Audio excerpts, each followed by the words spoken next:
lives. Ligama lenkosi makho. Ngamunye nangamunye nasikhuluma ngendzaba yekwakha.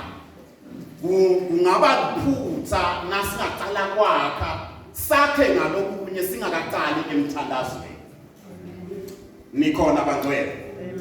So umthandazo nguleni yetimvo letimqokwa empilweni yemzalwane.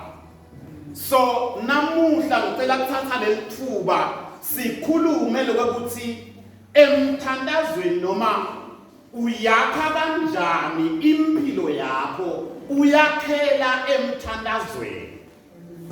Nikhona bangcwele. Now nasikhuluma ngemthandazo bazalwane akusiyo iactivity lesiyenda nasinesikhathi. Bakhona bazalwane. Umthandazo yinto lemqokwa kuwo wonke umuntu lotipita ngelikholo. Now namuhla ke ngifuna ukudispela ngifuna ukuchitha wonke umuntu lekangaba nenotion nemcabango wekwekuthi emthandazweni kuya labafunako. Nikhona ngifuna ukuchitha umuntu lonemcabango lokuthi emthandazweni kuthandaza umuntu lonesikhathi. Ikakhulu nangabe utipita ngemzalwane. Bakhona labangcwele. How then do we build our lives in prayer? Bazalwane sifiso sethu lokuthi njengebazalwane asiphileni a life that is empowered with prayer. Nikhona ba? Impilo asiphileni impilo lefukwa lehanjiswa ngemthandazo. Ngalamanye amagama wasusa umthandazo empilweni yelikholwa kulibulele. Bakhona bazalwane. Wasusa nje umthandazo empilweni yelikholwa ulele njani elikholwa lelo? Ngicela ke singakakhulumi kakhulu ngemthandazo nisho nawe ma statements lamqokwa lekufanele uwati ikakhulu nasikhuluma ngemthandazo. Ngicala ngalokuthi sivamsa sikhulume ngenkonzo yekudumisa ukuthi i-worship indumiso nasidumisa uNkulunkulu ngulenye inkonzo lemqokwa ikakhulu empilweni yelukholwa. Sivana ka lenkonzo lebayendako labazalwane ingiletinye letinto letimqokwa kodwa nasekufika emthandazweni ngithi mine prayer is an important way to experience God. Sivana nase sikhuluma ngemthandazo ingilenye yetinto cishe fanana nemvumiso la lapho khona si experience khona uNkulunkulu. Ngilapho sifike simuve uNkulunkulu sibambane naye. Bakhona labangcwele. Amen. We experience as we communicate sisakhulumisana naye uNkulunkulu. We experience God. So kungaleso sizathu umthandazo umqokwa you need to know. So for you to have an experience with God you need to be a praying Christian. Now ufuna kuba ngumzalwane ngiloluhlobo lelibambana naNkulunkulu you need to be a praying Christian. Kwesibili umthandazo it depends a person's faith as he experiences God. Umthandazo nguye lolothatha kukhola kwethu akufake timphanze. Bakhona labangcwele. Ngalamanye amagama waba likholwa lelingathandazi utawuba likhola lelingakasimi.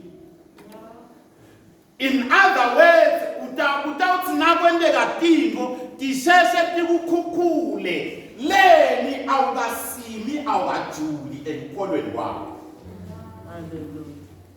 And lokujula ekukholweni kwakho kwendakala ngokuthi ube ngumzalwane lokholwayo. I mean lothandazayo. Amen. Praise the name of the Lord.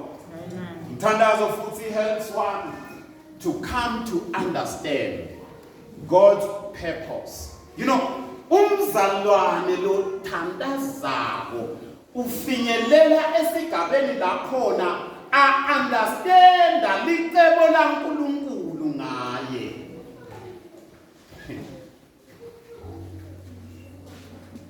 Labanini bethu bayatibuta Nkosi yini ufuna ngikwendelele mina nawudala mina injongo yakho yindalela. Umuntu lothandazako uNkulunkulu ufike athululele inhliziyo yakhe kuye. Bakhona labakholwa. Umuntu lothandazako uNkulunkulu ufike ambonise emacebo akhe ngempilo yalo yomzalwane. Uthi lokunye lokufuna kwakhe. Wonke lokholwa. This is very important. Praying is just like breathing. Sivana. Kuthandaza empilweni yelikholwa kufanana nephefumulo. Because wabamba umuntu wamvala emakhala wamvala umlomo. In other words, wavala indlela yokuthi kungene umoya kuphume umoya. Yathi ukuthi lo muntu loyo somnishe kuphila. Ngalamanye amagama le statement lesi sithi bekufanele kube melula ukuthandaza njengoba kube kumelula kuphefumula. Nikhona nangabe umoya uyawudvosa phindze ukhokhe uyekele udvose ungakacabangi nicabanga kukwenda lokho bekufanele ukuthi nemthandazo nawo ube niko phela iBhayibheli litsitsheni bazalwane lithi thandazani ngetikhathi tonke. This is the way of breathing for us. Kama lenkosi malibonga. Nangihamba kwendeka lutho ngisemthandazo angibi akudzingeki kuze pitwe kuthiwe kunemthandazo bazalwane. No, nangihamba ngisemthandazweni. Ligama lenkosi malibonga. Amen. Lokho ke kumqobo nawubhala ngakubhala lokho ukuthi nangabe Jesu Kristu umsinzisi umuntu lebekati intfo letifihlakele naNkulunkulu nakefika la emthandazweni wa investa sikhathi sakhe asicitha asemthandazweni. Lokho libinga lokuthi mina nawe bekufanele ukuthi ngabe sithandaza kwendlula Jesu. Siva ngabe sithandaza kwendlula Jesu.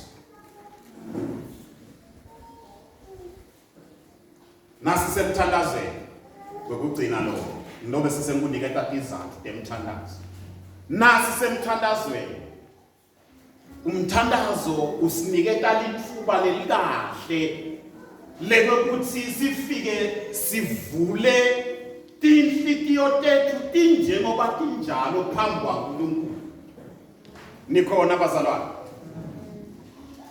Lithuba kuba lithuba lekokuthi you explore your heart.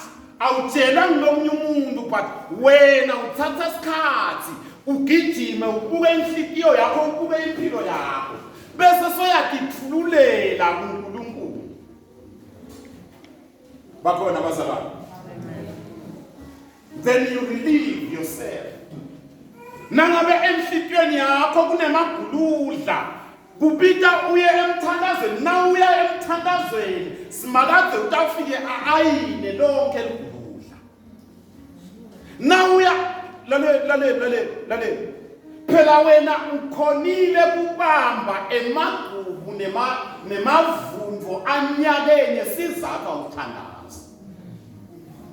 Because now umzalwane lomthandazayo utawuthi na uya phambi kwaNkulunkulu ufike utendlale kuNkulunkulu akutshengise emaphutsa akho. Ku-ayini nawuvuka emthandazweni noma ngabe inhliziyo yakho beyibuhlungu ngemfundisi nawuvuka emthandazweni uthi Nkosi ngiyamxolela akethi nakimi but ngenxa yokuthi ngiye emthandazweni ngavula impilo yami ngayivulekela uNkulunkulu bese ayihlanza inhliziyo igama leNkosi malibonga uphume emthandazweni uphilile uphile ungakatshelwa namuntu ungakakhansela namuntu ngenxa yokuthi uphuma emthandazweni. So umthandazo bazalwane umntokwa lalela nyalo ngicela ukunikeza izathu because angithi mina ngifuna izathu tekwenta yini ngithandazela. Why should I pray? Ngivumele ngingakunikeza izathu letilingene bafundzi baJesu. Seva bebaba ngabafundzi baJesu bebalishumi nambili. Ngicela ukunikeza lesikhathi sizathu bazalwane le sikhulume ngemthandazo. Njengoba sibamemetele siya emthandazweni. Musa kuya emthandazweni uyiswe kwekuthi ufuqwa abantu but yiya emthandazweni u-understanda umntokwa bemthandazo. Nicole 12 reasons to pray.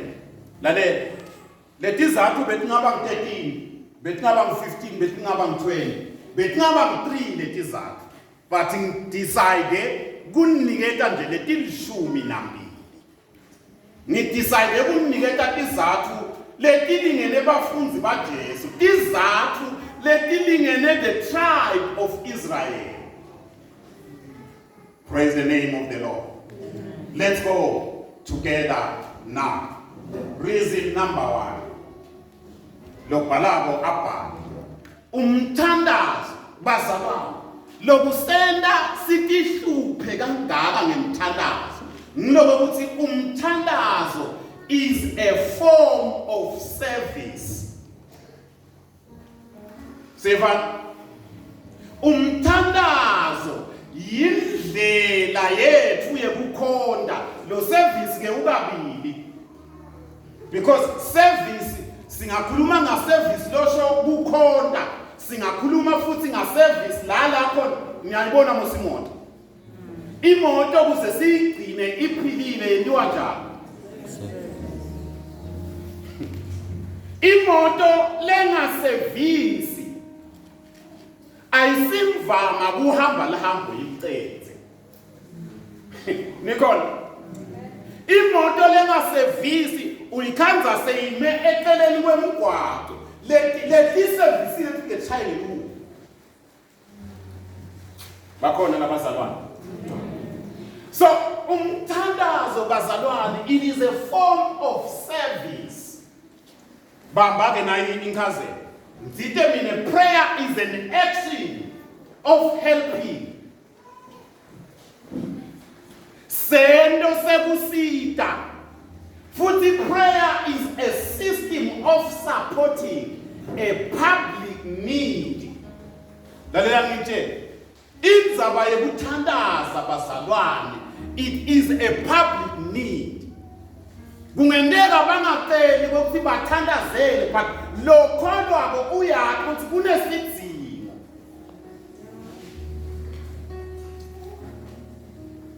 Na uphila kangwane nje awudzingi ukutshelwa ukuthi kangami kwendekani nakule kulamalanga. Sevana yini? So nangabele uyathi ukuthi kwendekani kangwane kulamalanga, then take it upon yourself to service that need. Pray for the country.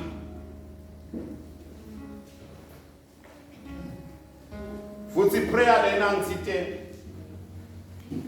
yindlela yekuperforma a routine maintenance. Nasiya emthandazeni ngilapho simakathe efike ashintshe khona bo-oyili.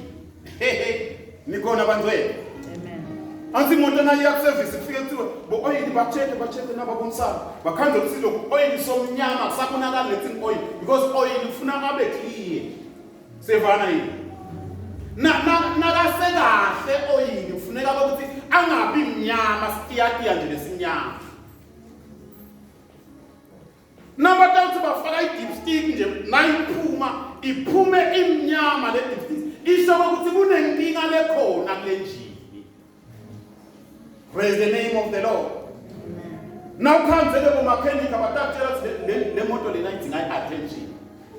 Lale now we are emthandazweni ngulapho uNkulunkulu afike ahlole bo oil ukuthi basekahle yini. Asithike ema-plugs kodwa sekhona emsana imoto entanami. Kukhokwe bama-plugs. Kufakwe lamasha.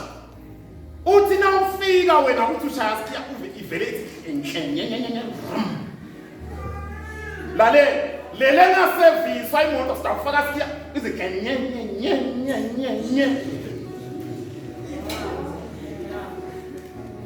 the same thing umzalwane longathandazi sithi nanoma ngabe sikhuluma ngetino lefuna sitendiwe uba bathe ushaya siya aliba lekhenyeta ndedala. But lo hlala emthandazweni sikhuluma ukuthi nyalo kufanele sele ukuthi avela kigima yethu because uready lo mzalwane. Bakhona labangcwele gijima encwadini asimiyekele Philip bhala wena bhala Philip sahluko sesibili verse number 3 na 4 but ucela sigijime siyofunda Job. Nitoyibona lenzaba yemthandazo ukuthi imcoka kanganani. Job sahluko 42 verse number 10. Ekugcineni kwempilo yaJobe kwentekani sifundzele manje. Wathi kube Jobe athandazele labangani baba. Kwathi kube Jobe ende njani? Athandazele bangani bakhe. Ngalamanye amagama ngazi ukuthi kuthiwa bekusolo kwenteka konke lokwentekalako but Jobe akalithulanga ithuba lekimthandazweni. Siyevana lalela ukuthi nase athole ithuba lekuye emthandazeni angathandazeli naye athandazele labangani bakhe. What happened? Simakadze wamenda wanjinga futhi. Simakadze wamenda wanjinga ngazuthi kunjinga noma kubuyisela kwetintfo leNkulunkulu noma lebekanato Jobe kwakubanjwe ngumthandazo athandazeli labangani bakhe. Nikhona yini? Kunetintfo bazalwane lesingeke sibe nato singakayi emthandazweni. So nasiya emthandazweni umthandazo it is a form of service. Siservisa impilo tethu. Siphinde siservise nebantu. Siservise nemango. Bakhona labangcwele. So number 1 reason lengakwenda uye emthandazweni ngiloko ukuthi udinga impilo yakho ukuthi iyo serviswa. Musuba sikolokolo semoto lesitawuhamba esima noma ngangikho hamba emthandazweni uthola iservice ligama lenkosi malibonga. Number 2 prayer is an act of obedience. Ngalamanye amagama umthandazo sento sekukhomba kulalela. Lokusho ukuthi longathandazi ukhomba kuba lihlongandlebe. Longathandazi akalaleli sithi kukhomba kulalela because umthandazo bazalwane wonke umuntu lokholwayo ubitelwe emthandazweni. Siyebani? Naka designer umuntu uNkulunkulu wamenda ngale ndlela yokuthi aphile ngemthandazo. Ngiko mthithe ecaleni impilo tethu akube impilo letifuqwa ngumthandazo. Bakhona labangcwele. So uNkulunkulu wasidesigna ngaleyo ndlela. In our very existence kuphila kwethu kunike emthandazweni. Bamba Ngifite uzubone ukuthi kumncike emthandazweni kuphila wethu. Na Jesu lo kuze akhone ukuthi abe athi to remain in the Father's will noma akhone kuhlala enthandweni yaNkulunkulu. It is because Jesu bekathandaza. Siyeva? Otherwise kube bekangathandazi Jesu ngalenye ilanga bekangathandaza sekende tintfo letifunwa inyama yakhe. Letingekho enthandweni yaNkulunkulu. Ngicela nawufunza, ngicela sifunze incwadi ya John 17 verse 1. Lo munye asifunzele lo Mark 1 verse 35.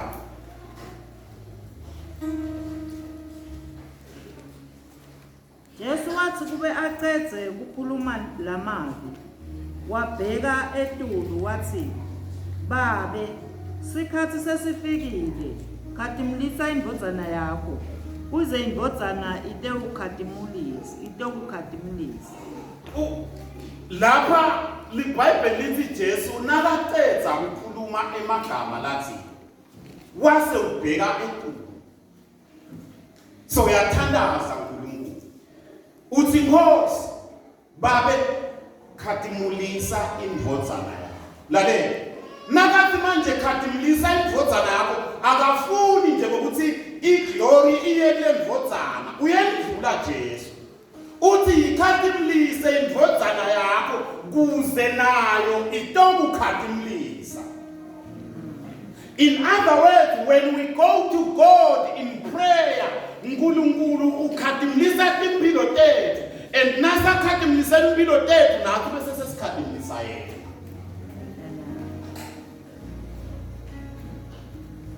Now umzalwa longathandazi emathuba ekokuthi akhatimuliswe uNkulunkulu ngempilo yakho next to zero, nothing. Ngifunzele Mark 1:35. Ekuseni kakhulu Jesu wavuka wahamba. Lalela, lo muntu leka understanda ukuthi impilo yakhe isime emthandazweni. Ngalesikhathi labanye balele tintfo mhlawumbe tihamba kahle kimi, yena lithi iBhayibheli ekuseni kuselvivi wavuka wahamba wayemthandazweni. Ligama lenkosi mabonke. Laba understandako umthandazo kwekuthi vele sifanele kuwela laba practice obedience. They will plan time to be with God. Wavuka wahamba waya. Waphumela ngaphandle kwedolobha waya ehlane lapho afike wathandaza khona. Lalela.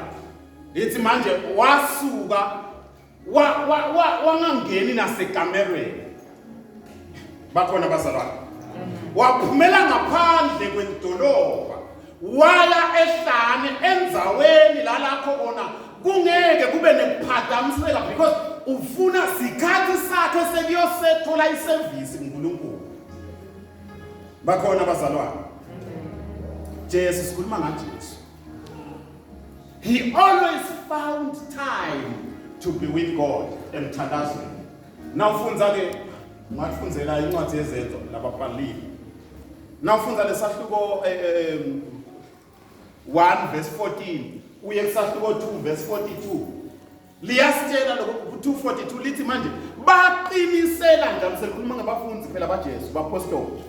Lithi baqinisela njalo emthandazweni. Leli baqinisele emthandazweni because umthandazo baya understanda ukuthi badalelwe wona. Khona bazalwane. Number 3. Indzaba yomthandazo. Sithandaza ngoba umthandazo usilethela solutions etinkinga zethu. Umthandazo is solution.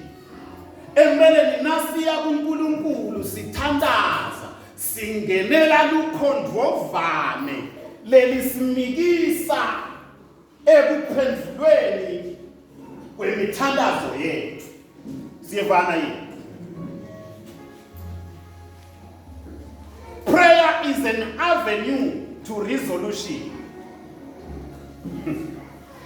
Ngiko nje bazalwane, whenever there are misunderstandings, whenever there are conflicts, na kwentekile kwaba khona kungavani, labo ufanele kuqala khona, ungaketi kimi qala emthandazweni. Bakhona yini labantu wena? Ungakayi kulomzalwane lonenkinga naye, qala emthandazweni, because umthandazo ngule mkhondvovane, ngile ndlela lekumikisa kule answer yakho. Kunetipho lesingakubambela umhlangano kusukela kumanzi liyoshona singaqaquluki. But the moment you go to prayer, uNkulunkulu athi qatha iwisdom yakho. Enathi nakaqathathela umama bese solo sididwa yini konke. No, you have taken time. Waya emthandazweni. Umthandazo lona futhi ngithe it provides an insight to our dilemmas and tough decisions. Lalela. Umuntu leka understanda impilo yekholo. Whenever abhekene nesimo la kubita ukuthi endetincumo letimedima. Akasuki nje endetincumo from the head. Uqala emthandazweni. Because waya emthandazweni utawufuna insights. Kama lenkosi malibonga. Angeke udecide uthi so decide so wende tintfo uthi hey ngaze ngaphuca. But now uqala emthandazweni lalela lithi ke iBhayibheli encwadini yaJeremia ngoba phela umthandazo usimikisa solution. Encwadini yaJeremia sathi ko 33 verse 3 uthi manje uNkulunkulu kuJeremia ngibiteni ngetikhathi telihlupheka, ngidabese mina ngimtshengisa tintfo letinkulu naletifihlakele. But ukuze asitshengise uNkulunkulu kubita sisende njani bazalwane? Simpike. Hallelujah. Aneke amana sinikete noma amana sitshengise nje. Noma likhambi livele lithi qathatha. But utalithola lelikhambi lokuthi uye kuNkulunkulu afike wampita. Lalela. Incwadi yethi Chronicle leverse ezivamile sekhuluma ngalo. iChronicle lesibili sakhiwo 7. Now ufunda khona verse 13 na 14. Likhuluma lokuthi uthi uNkulunkulu ngale sikhathi nisenkingeni eveni kude ngisho imvula live lidliwe sikhonyana bese lithi nabantu bami laba bitwa ngeligama lami beta kimi bathandaza kimi. Ethi manje ndawo bese mina uNkulunkulu wami ngiyayiva imithandazo yakho, ngiyaliphilisa lelive lakho. Lalelani bazalwane, ingatululo ema-solutions etinkinga tethu tikuNkulunkulu sitithola ngemithandazo.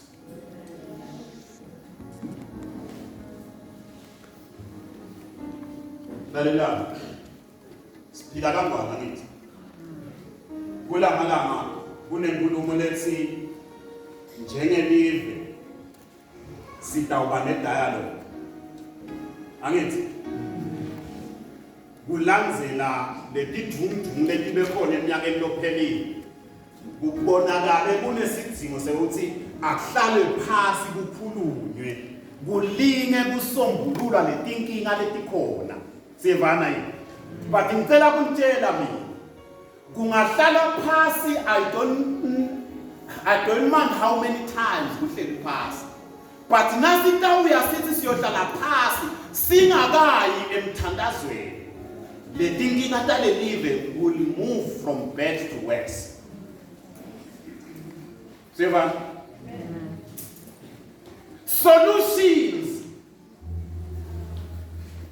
emakhambi ato tonke tinkinga akuNkulunkulu but kudzingeka abantu lababitwa ngeligama lakhe ligama lenkosi malibonke. Number 3 nangathi number 4, prayer is communicating. Lalelani ke bazalwane, umthandazo ngula lapho nasifike sikhulumisane khona la. Ngicela ukutshela, you know, praise the name of the Lord. Now ufundza iBhayibheli, injongo yaNkulunkulu kusukela ekuqaleni siyabona lokuthi vele uNkulunkulu wahlala afuna ukukhulumisana nomuntu. Seba ngiko nafundza incwadi yaGenesis ithi manje bekuthi njalo nasambumbile phela umuntu lithi bekuthi njalo ekushoneni kwelilanga uNkulunkulu bese uyehla uvakashela umuntu. Ligama lenkosi malibonke. Sebayaxoxa sebayabutana ukuthi lusuku lakho belijani kwendekeni namuhla. uNkulunkulu wahlala asifuna sikhathi sekuxoxisana nebantu bakhe from time immemorial. Manje inkinga yethu lokuthi it is either asikho esimeni asikho nasenzaweni la uNkulunkulu angakhona ukukhulumisana nathi. Bakhona bazalwane, kungendeka kube uhlala ubhizi wena njengoba sonke sibhizi kangaka, wena awunaso isikhathi semthandazo. And now uthe isikhathi semthandazo uNkulunkulu utawubabethe ithuba lekukhulumisana nawe. So emthandazweni prayer is communicating bazalwane. Tell us now from the verses. Number 5, prayer is how we make our requests known to God. Umthandazo yindlela lesenda letenda ukuthi tidzineko tethu tatiwe uNkulunkulu. There is no other way bazalwane. Sivana yini? Lalela, in as much as umntali athi ukuthi nakanemntwana kufanele adle embathi, but kwesinye isikhathi kubita umntwana abuye athi yebabe sengilambile manje. Sivana yini? And nakathi lo mntwana yebabe sengilambile manje, yena ubila indlala, but uyise womntwana kufanele ukuthi bese uyakho ukuthi yini lengayenda kuze esuthe umntwana. So umthandazo bazalwane ngula lakhona yindlela yekwenta lesikudzingako thine kwatiwe uNkulunkulu. Asisuka ngemakholwa latawusola uNkulunkulu ngekungakwendi lesikudzingako kodwa sibe singile hlobo lelingathandazi. Awuthandazi ngala kodwa ngalapha ugathe ukuthi uNkulunkulu akwendele tini. Noma ucabanga ukuthi irobot lo uNkulunkulu. You create a relationship. Praise the name of the Lord. Yakwesinye isikhathi nje ngibekise njengathi sibatala. You know, kwesinye isikhathi abantu abethu bayacela letinye tetini. Bangakitholi letinto hayi ngoba ngiyike. Sivana yini? Acele ngibe aware ukuthi kunesidingeko lesinjena phakathi. Ngingamnikeli. And kwesinye isikhathi ngendeka ngimchazele ukuthi angeke ngimnikekelele, kwesinye isikhathi ngendeka futhi ngingamchazele. But indzaba yemthandazo yindlela yokuthi sasende idzingeko tethu tatiwe uNkulunkulu. Lababhalako nawufundza nawo amavesi encwadini yaMehlo 6:6. But ngicela sidume siye encwadini yeBaroma sahluko 8 sifunde khona from 26 and 27. Romans 8, 26 and 27. Ngalokufana nabo Thina sithola amandla amasha sikhumane noBaba osizele okukhuleka kukhuleka sithola sikhumane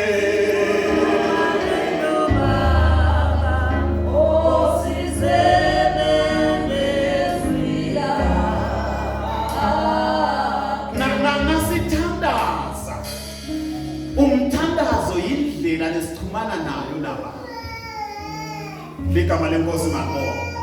So Romans 8:26 and 27. Ngalokufanayo moya uyasisita ebuthakathakeni bethu ngobe asazi ukuthi kufanele sithandaze kanjani. Lale, to our advantage nasiya emthandazweni kuna moya waNkulunkulu ligama lenkosi maqo. Lelithi iBhayibheli kwesinye isikhathi siya emthandazweni singathi nethi sitawukhuluma sithini. But moya waNkulunkulu lithi ke iBhayibheli nguye losisitako. Praise the name of the Lord. Ngalamanye amagama, a praying Christian has got his life empowered by the Holy Spirit. Uyasisita tsatsela mama. Kodwa moya usimusela kuNkulunkulu ukubula lokumele kukhulumeke ngemali. Lale, lithi manje usinyusela malongwele usinyusela kuNkulunkulu. Sokweleta. Ngemagama kwesinye isikhathi ngekukubula. Because phela thina asi-understand lethando yaNkulunkulu. Nikhona yini? Kodwa moya longcwele uyayi-understanda inthando yaNkulunkulu. Nikhona? So nasiya kuNkulunkulu noma nasiya emthandazweni sithandaza. We have got a helper sinemsiki sinamoya longcwele lo bese-ke uyasincusela noma uyasikubulela kuNkulunkulu ngokwemthando yaNkulunkulu. Nikhona bazalwane. Amen. Sifundzele incwadi yaJames chapter 4 verse number 2. Incwadi yaJakobe chapter 4 verse number 2.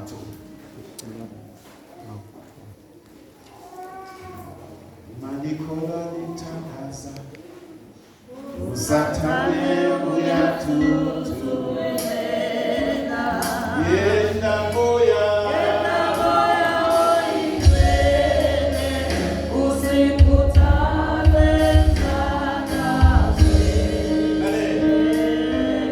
but utawuthola lokukhuthazwa emthandazweni noma utawuthola lokukhuthazwa sizathu ukuphi ebazalwane usemthandazweni.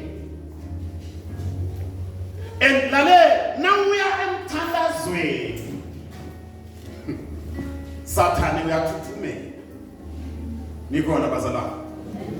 Sifundzele Jakobe. Niyafisa noko aniholi lutho. Niyabubula nibe nengona. Kodwa niyehluleka kuthola leni kufunako. Niyalwa nende timbi aninalutho ngobe aniceli. Lale letingo letibalako iBhayibheli lithi niyalwa niyafisa kwendela konke loba naloba sizathu kwekuthi anendini aniceli.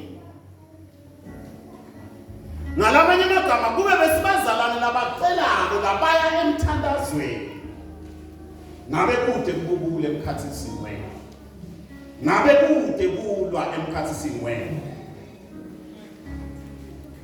Then number 6 siyaqhubeka. Abasafundi bekumlungisela. Number 6, prayer, it is how we promote the kingdom of God. Nasiya emthandazweni, kusemthandazweni la khona sifike khona because lalelana bazalwane. Nakune sacrifice lenkulu lesingayenda, yi sacrifice yekusubmita impilo tethu sithi submite kuNkulunkulu. Nikhona yini? The greatest sacrifice and act of submission, it is when we lay our agenda. Ngalamanye magama ngulala khona because emthandazweni bazalwane ufike sishito phela ukuthi ufike utibeke njengoba unjalo kuNkulunkulu sevana. And then now utibeka ngalamanye magama konke kwakho ukwendlala ukuyekelela uNkulunkulu. Ema agendas akho, tintfo takho, ema plan akho ufike wendlalele uNkulunkulu. Bese sowuthatha ema plan uNkulunkulu. Bakhona labantwana.